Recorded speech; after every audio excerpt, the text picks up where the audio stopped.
Hi folks, I'm Alan Watt and this is Cutting Through the Matrix on June the 1st, 2014. I get many emails from all over the world, generally from people I've never heard from, in fact, who ask me questions. Just all they do is email for questions and answers, and that's the only time I ever hear from them. But I don't make myself a library for the public because I go into utter poverty altogether if I just sat here and did nothing but answer all the emails. And now some of them I will respond to depending on the circumstances, but other ones simply want to know the beginnings of life. It's amazing as things become more and more advanced in the changes and the speed of change. And I use advances with caution, of course. But we find that people retreat into the past. They find a common cause for all of this, you see. And these same people generally don't understand the present. The present is bewildering to them. It's frightening to them because we are in an era of planned change, massive across the board, in every facet of endeavor. It's planned change. And this is done by people called technocrats. And I'll go into that later, perhaps. But I was just going through my head today, these thoughts were passing, that it's amazing how people keep asking the same questions when they have no idea of the present and what's really happening, why the things are happening, why they're reacting to, and the way they react to all the changes, the planned changes.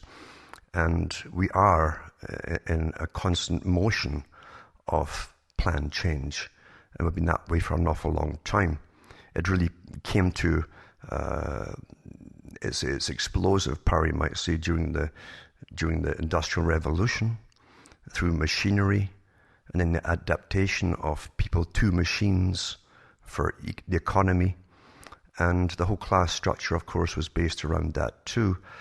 It kind of broke away to an extent from the old feudal system where you were simply a serf and you knew it.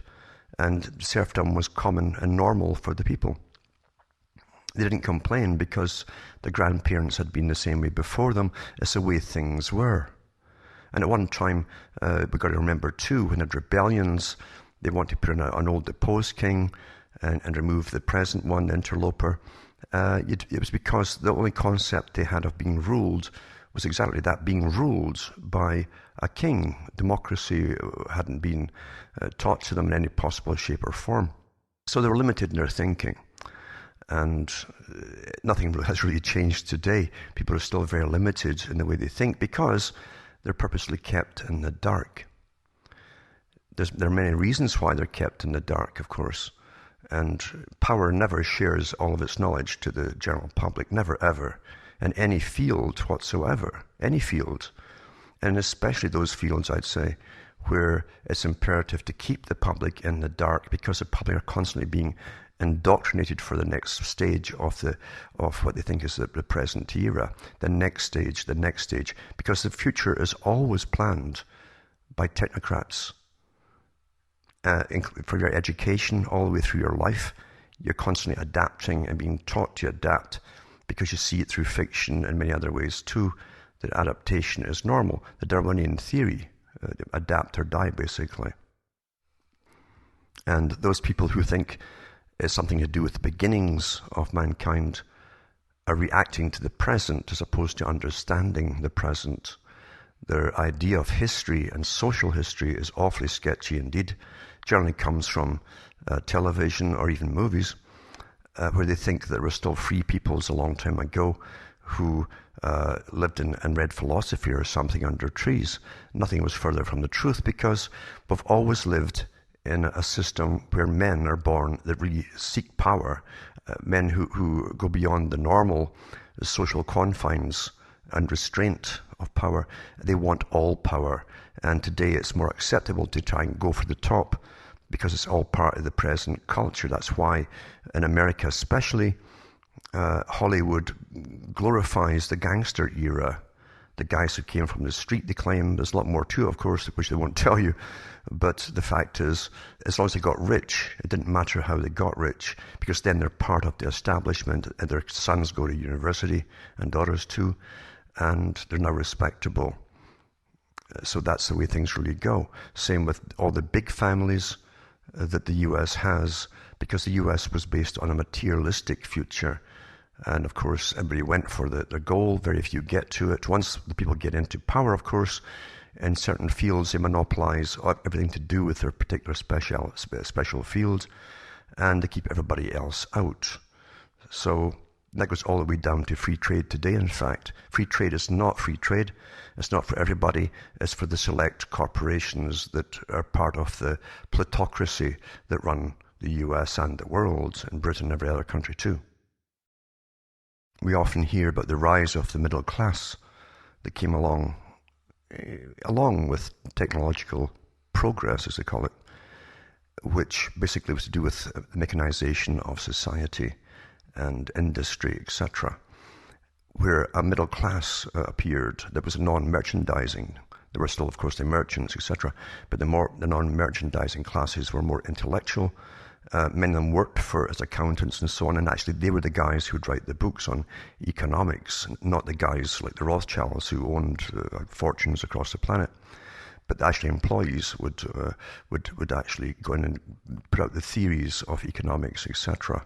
But along with that, you also had other guys who specialized in other areas. Social organization was part of it too, because people cannot imagine the incredible change of an industrial era from an agricultural society, which was the norm, based on a kind of feudalistic type system, and where land owning was really for the selected few, and everybody else was renting, tenant farmers, as they say. But so therefore, when they brought in the mechanization, and of course it was helped along by people in the House of Lords, say in England, for example, where they passed the Corn Laws. Lord Rothschild himself put that law forth to allow foreigners to dump foreign grain on the British market to get the farmers off the land and to get them into these newly constructed or run-down cities where the factories were. Crammed them 20 or more in a room sometimes, and it was a hell on earth, literally, as they worked 16 hours a day. That was the normal. And there was no relief. You generally died pretty young.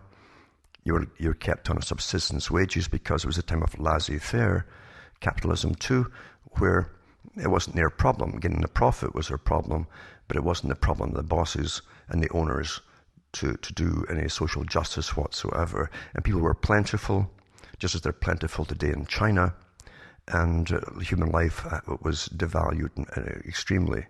That was also the beginnings of the nail in the coffin for religions, for Christianity and so on too, as people lived amongst this mass squalor, and intelligentsia, the rising intelligentsia that were employed in this area of management grew and grew and grew. They became colder themselves as they studied societies with a very impersonal flavor.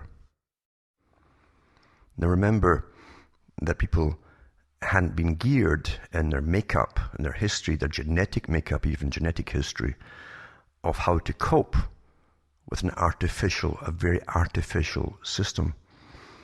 An analogy, in fact, I often think about is, if you live in the country as I do, sometimes you'll find a deer coming onto the roads in your headlights, and you have to really slow right down and even stop. Because I've had experience with deer, sometimes they'll run towards you. You think they're turning away, and they'll run towards you because there's nowhere in their genetic makeup that's prepared them for this weird, massive light in the middle of night. It's not in their ken, in their knowledge, and they can't draw on how to deal with it. So they can run in any direction, and that's the problem with it. Well, mankind is the same too. We don't have the makeup when the industrial era came along to cope with all the massive changes that it brought with it. And people began to be treated the same way by the technocrats of the day, those who studied time and motion, as they called it, for efficiency and try to make people more efficient. The people had nothing in their ken how to cope with these massive changes. Therefore, when we compare that experience, for instance, that understanding with the Industrial Revolution, millions of people were suddenly thrust off the land to feed the factories, like any material would feed the factories, like raw ore, to go into metals and so on. And the public and the people were just the same. That's what they were, raw material to feed the factories. There was nothing humane about it in any way at all. And all the old concepts of even local community were out the window, because you're crammed together with other millions of people in these massive cities and living in squalor often. And people didn't have enough left for themselves to help feed their neighbours if times went bad, never mind themselves. All the old rules were cast off. The key to technological progress, as it's called, is that everything has to be efficient. That's the whole key of technology, and even the technological society, you might say, that we're living in. It's on the go now. It's here permanently in many ways, including the electronic fields too, of course. But it brings massive change to which you're unprepared, because everything that's the normal will change in the system in which you live. Everything. And you'll find during the late 1800s, for instance, education started to come in for the peasantry, and they were still called peasants, quite openly in all the old books, by the elites who ruled their countries and owned the factories, decided which wars we're going to fight and how they're going to profit using their own factories. All of that kind of thing comes into it. And you find, too, that they hired people who'd come up in the middle classes, as I say, non-merchandising people especially, who were taught to be intellectuals, to study things dispassionately, and come to the conclusions to make things more efficient. How to make things more efficient, that was so important. So important. And it hasn't changed to this present time. In fact, it's worse, as we know, because we're looked upon by governments as the mass. We're completely impersonalized to them. You're not a human being as such. You're a statistic, a social insurance number, and they instantly categorize you the way that they do categorize you, and they think of you too as your age, gender, fitness, health, all these things to do with your ability to perform and produce and consume, etc. That's how we're basically works out today. Your earning capacity, your tax-paying capacity to keep the same system going. And the elites never want to lose power naturally. They never, ever, ever do. They don't wait for things to happen. They plan for the future. That's why they hire the futurists too. They take all the present trends where things are going, and they go off into tangents of the future. How could possibly go? How negative things could happen that would make the power structure lose its control, and how to avoid that happening. So they plan the future and the culture and an education system too. And that's why really they gave education, basic education, very minimalistic to the general people in the 1800s onwards, because to ensure, they had to ensure they'd have the right concept, what their owners wanted them to believe, the concept of the country and the system they were part of. At least, and were taught that they were part of it. Much bigger part than they actually were, of course. Because power never shares itself, and it doesn't ever intend to. And forget the panacea they give you, the placebo of democracy. It's a cover, of course. Because the minority group at the top have always ruled, and they intend to keep on going down through the future. So therefore, technocrats are very, very important to those who control. That's why they have specialized fields in management of all kinds. Teachers today are, as they call them, change agents. Their job is to indoctrinate the intake of fresh students and give them the proper concept, in other words, the authorized concept of how the world is, and how they have to see their world and view their world and feel that they're part of it. And that helps them to stay in the box and have a form of sanity, but in reality, it's very unreal as to true reality to serve the elite, you see. Never been any different. And other areas of special technocrats are the Kissingers, Brzezinskis, and many more like them. that are churned out of specific universities, picked up very young, and given further indoctrination into the sciences of managing the public and geopolitical warfare, future planning strategies for raw resources and so on, for the big corporations that really wield the power, especially in this day and age. For this talk too, I'll liken this to altering society into a machine, a smooth, well-oiled working machine of efficiency. That's what happens with technology. Everything is transformed into a machine. Think as well about the depersonalization of society as they're pushed and trained and prodded and nudged, as they like to say. The neuroscientists like the word nudge, to make out what we think are our decisions. But people do follow these nudges without thinking why they're following someone else's prompt. They're being prompted. And of course, you're being led and guided by those who want to keep power, to ensure society is safe for those who rule, and to guard against this terrible, terrible thing that they have at the top, where anything outside their system they call anarchy. They don't want anarchy to arise, meaning the loss of their power completely. And they always say that it will degenerate into barbarism, etc., etc. That's why they're so megalomaniacal to try and control the future always. And they really do, by the indoctrination. The child of, say, 1960 has a different indoctrination from the child of today at school. Vastly different. The ones today are taught that they're on the cutting edge of all knowledge, which is a big lie. But most folk believe the lie, and because of that, they can't figure things out. They really believe they'd be told about nefarious things going on that will affect them personally by the media that does their thinking and their reasoning for them, as Brzezinski touched on. Social technocrats, therefore, have a very important job, and that's to smooth out transitions and adaptations to this mechanization of all aspects of society through technique. That's its role. And it does it very, very well. It gives you things that come out of mechanization, and even today it's robotics, of course, which produce all of the electric toys that keep you amused and again through entertainment and so on, reinforce the idea of a unified society all working together towards some vague idea. And that's as far as you can go with it, the vague idea, you see. And that's all important. We all work towards the same system.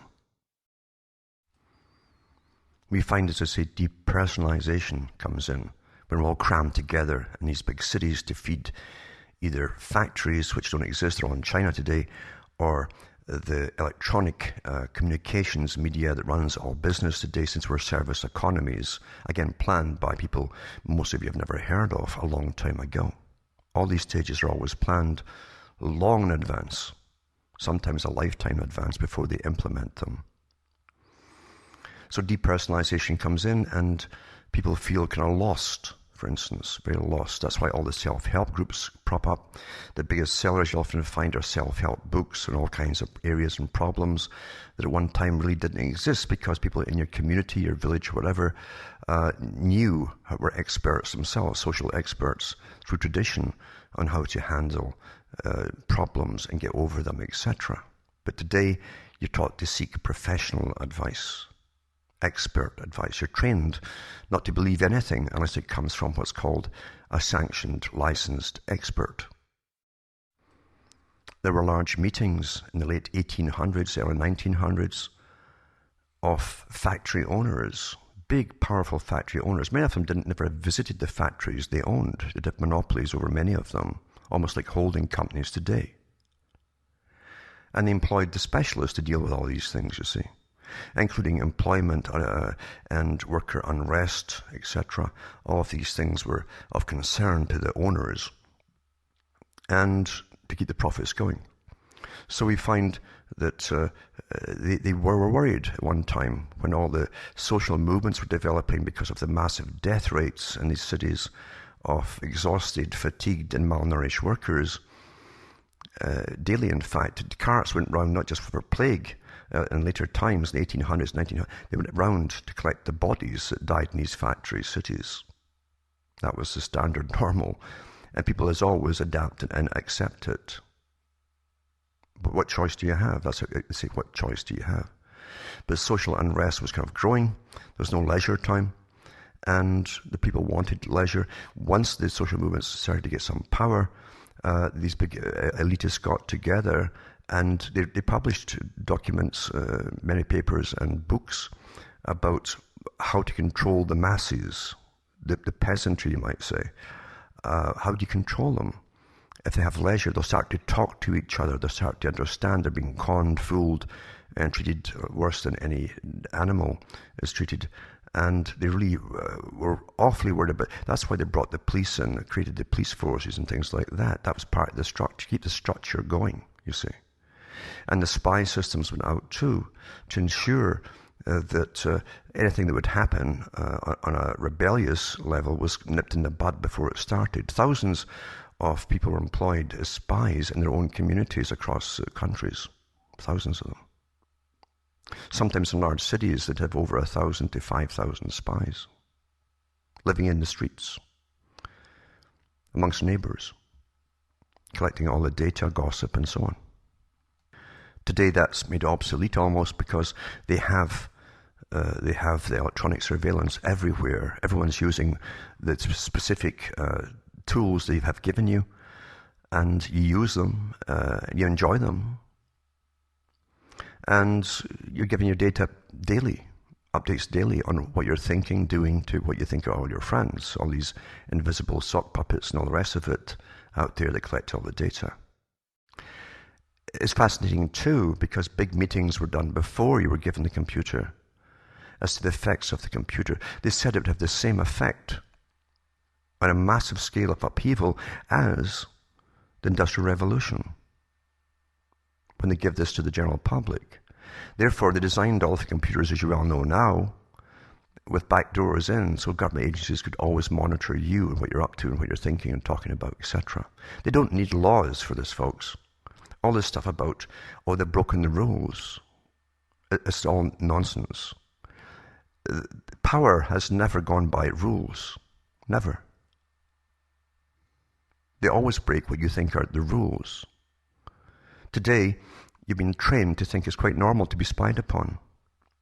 And that's what the big boys, the technocrats, have said for years. The neurologists and neuroscientists all work together with the behaviorists, etc. How we tick, what makes us think, what makes us come to the conclusions, what makes unrest happen, unrest or dissatisfaction. All these people who are there to manage you, that's what they monitor. And of course, it's nipped in the bud for the few who do. Now, of course, if you come out with anything contrary to the official statements or word on whatever it happens to be in an event, then you're a conspiracy theorist. And they have their assassination squads throughout the media. They'll attack you and try and discredit you by all kinds of insulting terms. They have specific hitmen, you might say, on television for that purpose too. Because they know the general population will take the experts and the familiar face they see on television, take their opinion first as opposed to someone else's whom they don't know. I've read from some of the books in the past on some of these big workers, big players in shaping the future. Big players, guys who help design shifts through 30, 40-year, 50-year periods in advance of cultural changes. Gender differences, all of these things were all applied step by step, incrementally, and have all come to pass. There's more to come yet, which they wrote about 60, 70, even 80 years ago. Didn't just write about it, they took part with other technocrats, the social managers, on how to implement these changes. That's why they hire behaviorists en masse, and some think tanks are actually staffed by them. That's all they do, working on all of us. They know it works, you see. And Bertrand Russell talked about the negative things that would destroy your critical thinking abilities, which of course he was all in favor of, for a peaceful world, as they called it. And that's what society always says at the top. They want to bring in a peaceful world. Peace to them means the absence of all opposition, critical thought, etc. The compliant society. And he said too, we could even dumb them down, even alter their masculinity by using hormones and so on, and the needle, etc. How do you get folk to take that? He says they will like it. We can convince them to go along with it. Inoculations are good for you. It's good for you. GMO feeds the world. All these slogans you hear, feeds the world. Marketing done the proper way, as Bernays said, can overcome anything. The hidden masters, the puppeteers, that are never elected in any kind of government to manage the populace and their thoughts and their direction and opinions. Therefore, getting back to the analogy of the deer, where it's a car's headlights is not in his genetic makeup, his historical genetic makeup. He's nothing to refer to as to what to do in a situation. The same thing happened in the Industrial Revolution and the chaos and misery it caused. And the same thing today with the electronic revolution, the information age, as they call it, data collection, spying on the public, and an age of experts. It all alters how society works, how it sees itself. You're trained how to see yourself. Not an accurate way, but in the way those who control it want you to perceive yourself in relation to those around you and the common goals that a country will tell you that it has. But it also makes obsolete even even the necessity of having what you think of as the country. That's why you're going global, and that's why the big boys a long time ago, before the 20th century, had their big meetings. The top guys who ran the economic system on behalf of their masters, and organizations that still exist today, employed by their employers, to shape society into a future, to make us adapt perhaps into a thing which we perhaps shouldn't adapt into, and lose ourselves in the process. In the past, people wanted privacy. They knew too much government intrusion in those days, but it was a brutal kind of intrusion. We find that armed soldiers were still going around in the early 1800s, sometimes sent into an area to quell trouble or nip it in the bud, and they go door to door in their uniforms, and nothing could be done to stop it. If trying to stop it, they'd kill you. Then they brought in the police forces, of course. But it's the same thing at work today. It's the same function today. That's what the police is there for. It's not to serve the general public. It's to serve the system that employs them, which is not owned by the public or directed by the public either, for that matter. Force is force. Coercion today and persuasion takes that place, a lot of that place, that force did. And people want to be the same. They've been trained to all want to be the same, to be accepted by a peer group, have the same opinions as a peer group, and therefore you're okay. I'm okay because they accept me, and we all have the same opinions on everything. Well, the opinions, you're guided to all the opinions that are given in society by those who control the system. Even when you think you're joining the opposition, that's controlled by the same guys who control everything else. Now, parts of using technique, and what it must do always, is to standardize everything that it touches. That's what it's about: organization, managing organization, planning the future. Standardization is key to everything. As I say, that began really with what you saw, or we can read in the history books of the onset of the Industrial Revolution. Everything was standardized. That's when people became the mass, and the masses, as they called it, for the first time. So we are standardized to suit a system, always.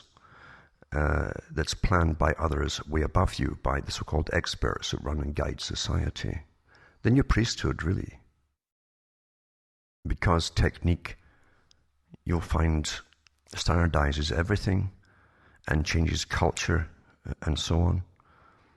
It's basically is autonomous. It becomes a thing unto itself and becomes more and more dispassionate when it's dealing with larger volumes of people, not just nations, but blocks of nations, like trading blocks, all this. Everything becomes standardized. Everyone's given a role, a purpose, an SIN number, and you're labeled according to your economic status, etc., etc. We find, too, that eugenicists are in there big time, or bioethics associations, they call them today. And these bioethics so-called specialists, or just eugenicists, have us all categorized as to our output for society and how much we can produce in our lifetime. Government bureaucracies also deal with the tax income that they'll get from you in your lifetime. They work out way in advance according to what they plan to have in their coffers in 40, 50 years' time. That's how precise all of this is. Now, as we progress down this path, and others, of course, who are all for it, say up this path, regardless, as we go along this path, we become depersonalized, as I say, and we standardize as well, all of us. Therefore, critical thinking and those with critical thinking become fewer and fewer, and what they have to say is ignored by those who are conditioned, more perfectly conditioned. So therefore, their voices become much, much weaker. We live in a day where we want everyone to be the same as ourselves. I used to be astonished, for instance, at people who were completely ignorant of the system in which they lived. Really ignorant. They'd bought the world as it was portrayed and indoctrinated into them from schooling onwards. They bought that version. And when someone, for instance, in a union got more money, they'd decry those people because they were envious of them. That's the reason for it. Why should they get that kind of money when I only get this? They didn't see the structure above everything, and the fact that the unions themselves came out of basically technological solutions of organization that enabled those folk to get more money. And rather than question the whole system that keeps you in poverty at the bottom, they'd rather blame those who get a bit more money, which of course suits the elite awfully well. You end up fighting at the bottom levels with each other. The elite also talked about giving work to everyone, but they meant a minimum wage type of work across whole countries. Eventually they changed their minds about it because they realized that creative people would not be happy being stuck in a fixed, rigid system where they couldn't get ahead, financially or otherwise. And that's why communism was a big test bed for it too, to see if you could give a minimum wage to everyone across the country, basic necessities, etc. And of course, no one really worked hard. Everyone pretended to work, and the state would pretend to pay you. That was the big joke that they had over there. No one cared about, there's no pride involved in whatever you did. So the goods were shoddy, etc. Inefficiency. So the big boys looked at that, of course, and they learned the lessons from the Soviets as they watched them carefully and studied them carefully. And they decided that this, rather than do the same in the West, keep them on a fixed minimum wage, the bulk of the population that is, they would bring in the welfare state and have a good majority of the public, or a particular, it used to be minorities, now it's getting to be half and half, of folk on welfare or government recipients, wage recipients of some kind of government money, which is all tax money anyway. And the rest pay for it, you see. It stops the revolutions, as you say. And it's true, too, as it was often pointed out by the elite of today, that even the poorest people in some countries, a few countries, very few, have basic material goods that stop revolution. Some of them have free cell phones and free cable for internet and all this kind of thing. Lots of entertainment. Things to pass their time when they're not thinking for themselves. Because psychology is used incredibly well through entertainment media and all kinds of media today, in fact, keeps you occupied with someone else's thoughts or views rather than your own. And of course, too, studies were done, as I say, studying the Soviet system. They said eventually the whole idea of a communist revolution would be obsolete when the premise of communism came out of partly too in reaction to the heavy industrial revolution and dispossession of many of the people who lost little farms, little small holdings, traditional places and so on. And their landlords who owned many of the big, massive areas of farming land in Europe sold it off for other purposes. And they had to move into the cities, etc., to work in factories. So that was a reaction to it partially. And today, that has been made pretty well, straightforward revolution is pretty well obsolete. And what you might have in the future, and the big boys always plan way in advance, is when the economy goes down the hill, as they bring in globalization, and your tax money is going abroad to build factories for the international corporations that have set up across the world, and you be getting poorer and poorer and poorer, they can stop rebellions and so on so easily by the massive internal army structure they've built up over a long period of time, many, many, many years, 20, 30 years, in preparation for all of this. So you have occasional spontaneous riots like you've seen in England, where they go looting through the stores and so on, but you won't get organization. You won't get two people agreeing why they're even rebelling. You see, this complete dissatisfaction. Many of them can't actually verbalize why they're rebelling. Now, power in the past was controlled to an extent by the geographical areas of the world, often separated through jungles, and sea travel was dangerous at times too. So you couldn't get in the communication system we have today certainly didn't exist, obviously. So therefore, people had to travel to countries and study peoples, etc.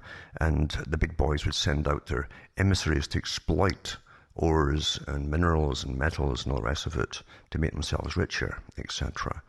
But they looked at the different civilizations which coexisted. Some were labeled primitive or arrested civilizations, as our progressive system likes to call them.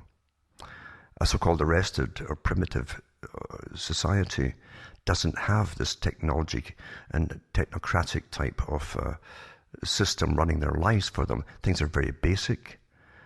They're historical. They traveled up from generation into time immemorial, generation to generation, and they're unchanging. Therefore, this is security and the knowledge of what you're doing is tradition. In today's global society, the idea is to standardize the world. As I said, the technocratic type of society has to standardize everything. Like the machine. Everything is standardized towards the system. Hence the massive push by the technocrats in the so-called first world countries to ensure that no child's left behind, and every child must have a computer worldwide or a cell phone or whatever it is, and they're popping up cell towers across the world to ensure through all of these means, of course, they're giving them to standardize the cultures, the peoples, the thoughts, and their idea of culture and the past, their idea of what it is to exist. Why are you existing? To give them a new vision, which is not theirs, of their future. The so-called primitive societies often don't have words in their vocabulary for work or labor. They do what they do. Basic survival. They only work enough to support themselves. They don't see hunting as work necessarily. And they are generally very happy people. But they've not to exist in that form in the standardized society we're bringing forth, of course. Now, part of getting people to go along with a new technique or a direction of a technique which already exists, the technique that is coercion. The idea is to eliminate choices and narrow the choices a person can take or make. And of course, it's done in so many different ways, but the idea being you always take the lesser of two evils, and you'll avoid the pain as much as possible of making the wrong choices. You go along with the majority of the public, which is approved of by the government, of course, the ruling elite, which is not the government really. The government's the front for that which does rule their country. And this is how things are done so easily. You're coerced into making the right decision, as they say. In ancient times, people could escape very easily from any system.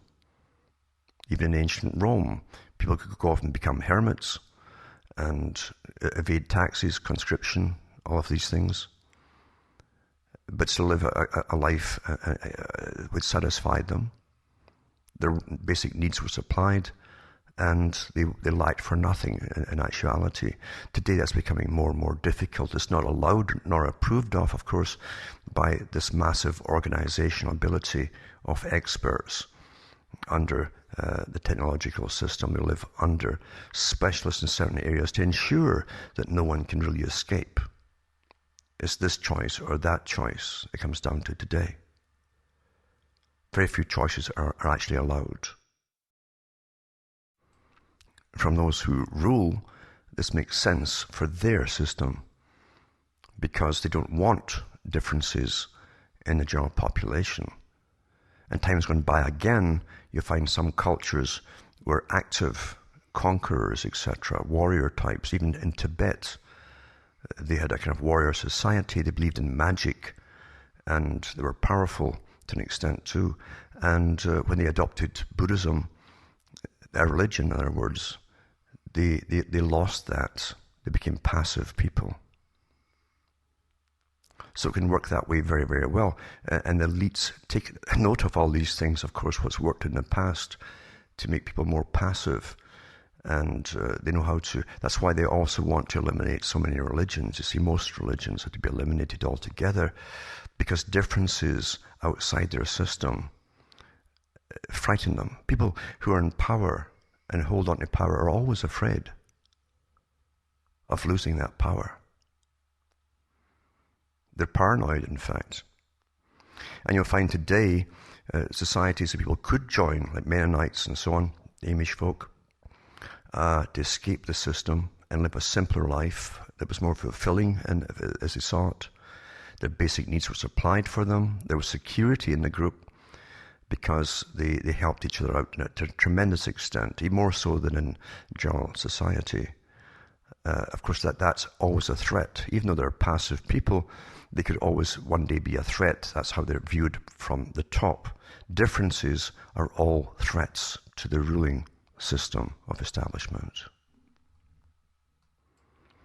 People often think that technology and the technological type of society we live in will always improve things, and that business, as it used to be in the 19th century, for instance, will go along as usual. They'd invest in certain patents, things like that, and progress would come, progress of invention, etc. But the opposite happened. You find that many patents are buried on purpose because they would force the investors, the owners basically, to always retool, to update for the new type of invention, the improvement on whatever it is they're making, and the cost would go up and up and up. So stagnation tends to set in. This has been overcome by what we call holding companies. These are massive, wealthy capitalists who invest en masse into a particular area, for instance, and take it all over. Again, monopolization is part of the modern society. Always monopolize, cut out competition, eliminate competition by any and all means possible. And then you have it all to yourselves, and then you dictate the prices, etc., etc. But what we find today is the holding companies and those who deal with them, the CEOs of big corporations, are the technological managing group for this new system, where they can suppress patents at will and decide through standardization what a particular product across the board will be. That's why all car manufacturers, for instance. That's why your cars all look the same, regardless of the makes that are churned out. They all look pretty well the same.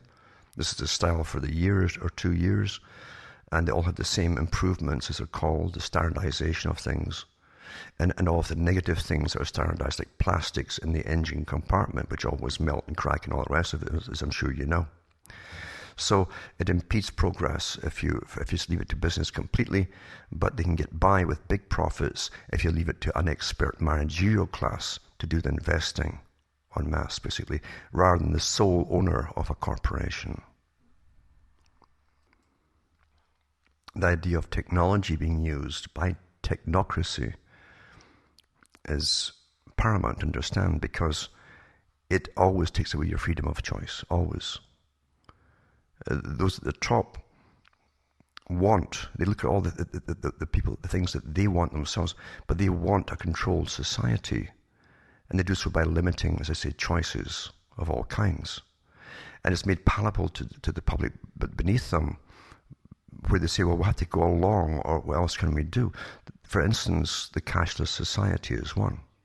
And all the massive propaganda and marketing that's used on you is used to make you want to go cashless. It's so convenient. You give away your rights, freedom of choice, and so on for convenience and saving a few bucks. The convenience cards are dished out at all the grocery stores and every supermarket across the world basically today. And under the con that you'll get air miles or points, or you get something back, you see, or you'll save on certain things that you buy in the store. A very simple thing of saving money, and you give up certain freedoms and rights because they want all your data. Once they have you on their data banks, they know everything you're purchasing, what your diet is, everything about you. But you give that up to save a few bucks. You're coerced into it, and those at the bottom level are coerced much quicker than those in the higher classes. And we also find, too, that there are fewer and fewer bank branches out there to deal with real customers, with real tellers, to work with them. They want you to certainly use the machines, save money for the corporations. And once again, your behavior is being altered. Who do you complain to on the spot? Well, there's nobody on the spot to complain to when something goes wrong. And you have a devil of a time, of course, going through all the pre-recorded tapes and so on, if you try to phone the given numbers, etc., etc. So it becomes futile, an exercise in futility to even complain. And people accept that.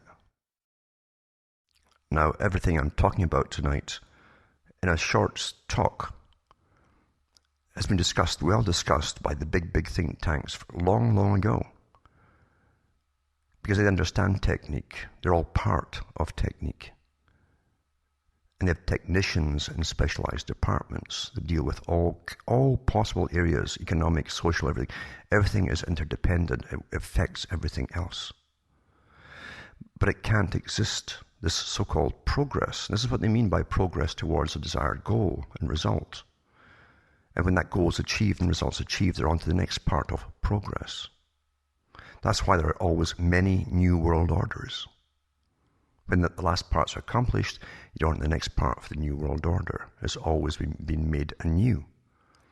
And this is what they call progress. Their planned vision, the very fact they can think it out in advance, shape it along its roots, take into account all the alterations in societies it will cause and disturbances too, and then work out in advance the techniques to control those disturbances, to eliminate them and minimize their effects. But it can't exist in a society where people are free. Everyone must be predictable. That's the key of standardization. Predictability. The so-called reign of terror, as I like to call it, this anti-terrorism campaign, and I've read the articles, and you'll find them in cuttingthroughthematrix.com in the archive section. I've given lots of talks about what I'm talking about tonight too, and the fact that everyone must become predictable, and they can go ahead unimpeded, under the guise of it's for your own safety, to get all your freedoms away, spy on you like never before, to find out all about you and ensure that you're predictable. You'll hear all this talk about, oh, the lone gunman, the lone this, the introvert, etc. You understand, in a standardized society, everyone must be completely open and uniform in their character, their behavior, and everything else, for safety, for those who control the system. It will always standardize everything. As it standardizes the automobiles, you're standardized just the same. You have the same opinions on everything. You'll believe everything you're told by the authorities. And if you don't fall into that category, they'll give you the opposition to give you the opposing points as well. And even when real opposition arises, it's completely infiltrated so quickly. People are also bought over very quickly too, I should say, those who appoint themselves as leaders. And they're brought into the system, and all their followers follow them into it too. But predictability is of paramount importance for this utopia, for those who rule the world, to come into being. The ideal subject to standardize, and the ideal way of telling if a person is standardized is this, that when you talk to them, they don't have much insight into themselves. They're spontaneous, but they don't have insight into themselves. They're not reflective as to why they think this, to why they are this way, and so on. The standardized person, like a bureaucrat, works almost unconsciously through his daily routine, his work and so on, and as I say, dispassionately, without even thinking that he is dispassionate about all these numbers, which are actually, they represent people, vast amounts of people. He is standardized and adapted to the conditions created by technique alone, you see. The goal, of course, is to standardize and to get everyone to go along in the same direction together without questioning why they're all going along in this particular area or field or direction together. And they do that by, of course, many other techniques as well that are brought into play. Psychological and behavioral techniques are used incessantly on us all, and through the electronic media especially. And of course, they've even gone beyond that, I've mentioned before, ways of using low current pulses, low voltage pulses basically, to alter the way our biometric systems actually work. They're way ahead in anything they've ever told you about, and admitted it from the top. It's irresistible to governments and who are employed by their big bosses, not the public, to control societies and direct societies. The passive, compliant citizen, but who is active at work, is a desirable goal. The predictable worker. And remember, these techniques are always adaptable. When something is working well, they'll push it further. When there's a hold up somewhere, they'll find out the reasons why and fix the problems rather quickly on society. That's how it's all done, in fact. It will always give you the illusion of liberty, choice, and individuality. But when you realize that authorized choices are mass choices, they're not individual at all. That's why it's okay to chase the New Age movements and magic and things like that. These are safety valves which are authorized, which never bring you into contact with what's really going on. Because many people understand that something's happening, but they put it down to almost magical reactions to things which are magical in themselves. So by understanding magic, you can fix it for yourself. And that's promoted, as well promoted today as never before, in fact. As long as it's not an organized religion as such. That's why what we call the New Age gives you all these different kind of choices. And so what's right for one person is not always the same for another. There are variations in what they're really into and what they believe. That's okay, you see. And don't presume that people work on rationality. The big boys understand this perfectly well. That's why the top brains in the world in the fields of neurosciences and behaviorism are employed constantly in massive think tanks, thousands of them across the world, to control you, because they understand how you work, how you tick, and how you can persuade the mass man to go along with it. That's why you must create the mass man. Uniformity, individuality really must be knocked out of the way. I say the harmless illusions are fine. They're pushed and promoted as safety valves. And it works awfully, awfully well. But make no mistake, everyone is under observation like never before. And folk will often say, well, little old me, I've got no consequence to governments and authorities and so on. Oh, yes, you do. Because you might influence somebody with an offhand statement one day. You'll never know the consequences, how it might affect that person. Or the young person might hear you and think along a certain tangent and come to conclusions down the road that could become a problem to the authorities. Mao Zedong said he wasn't afraid of armies or guns. He was afraid of someone with a big idea. And remember, those who control are always, always afraid. Always afraid. And they can rationalize the power they wield so easily. The geopoliticians that plan the wars in advance, sometimes generations in advance, have no conscience. They go to sleep very well at night without thinking, my God, collateral damage is planned and so many thousands will die tonight. Doesn't bother them at all. That's necessity, they call it, necessity. The communists called it historical necessity. They're making history by things which must be done and are horrible, they would say. But that's historical necessity. The same with the geopoliticians for the capitalists. It's just the same. Same techniques, in fact, same technicians, in fact, running the show. The fallout doesn't matter. It's dealt with. And people die off in generations. We think so short term with our life. We plan short term objectives. The elite run in generations, sometimes 100 years in advance, sometimes more, for different parts of the projects.